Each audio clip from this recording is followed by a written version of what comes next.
ബലികർമ്മം എന്ന് പറയുന്നത് അതൊരു ചെറിയ വിഷയമല്ല, വലിയ പുണ്യമുള്ള ഒരു കർമ്മമാണ്. ബഹുമാനപ്പെട്ട സയ്യിദുനാ റസൂലുള്ളാഹി സ്വല്ലല്ലാഹു അലൈഹി വസല്ലമ തങ്ങൾ പറഞ്ഞ ഒരു വാക്കുണ്ട്, മാ അമില ബിഹി ഇബ്നു ആദം, മാ അമില ബിഹി ഇബ്നു ആദം യൗമൻ നഹരി മിൻ അമലിൻ അഹബ്ബ ഇലല്ലാഹി മിൻ ഇറാഖത്തി ദം.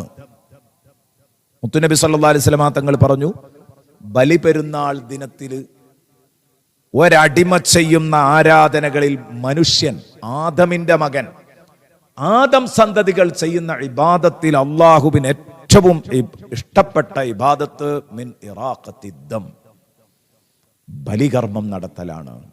രക്തമൊലിപ്പിക്കലാണെന്ന് പറഞ്ഞാൽ അറവ് നടത്തലാണ്.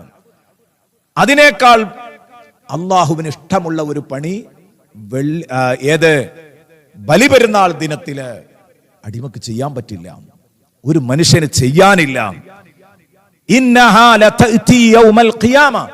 തീർച്ചയായിട്ടും നിങ്ങൾ ബലിയറുത്ത മൃഗമുണ്ടല്ലോ, ആ മൃഗം നാളെ റബ്ബിന്റെ അടുത്തേക്ക് വരും. അതിന്റെ കൊമ്പുകളും, ആ മൃഗത്തിന്റെ കൊമ്പുകളും അതിന്റെ കുളമ്പുകളും എല്ലാം ഉണ്ടാകും. കൊമ്പും കുളമ്പും ശരീരവും രോമവും മാംസവും എല്ലാമുള്ള ജീവിയായി പുനരുത്ഥാനം ചെയ്യിപ്പിക്കപ്പെട്ട് അത് നിങ്ങളിലേക്ക് വരും. നാളെ പടച്ച റബ്ബിന്റെ മുമ്പിൽ വരും.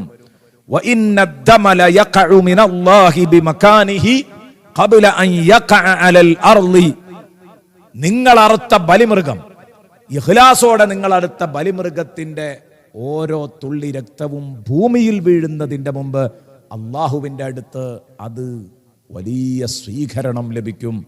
അള്ളാഹുവിന്റെ അടുത്ത് അത് വലിയ സ്ഥാനത്ത് സംഭവിക്കും എന്ന് പറഞ്ഞാൽ അള്ളാഹു അത് വല്ലാതെ സന്തോഷത്തോടെ സ്വീകരിക്കും. ഭൂമിയിലേക്ക് ആ രക്തമുറ്റ് വീഴുന്നതിന്റെ മുമ്പ് അള്ളാഹു ആ ഇബാദത്ത് കബൂലാക്കും എന്നർത്ഥം. അതുകൊണ്ട്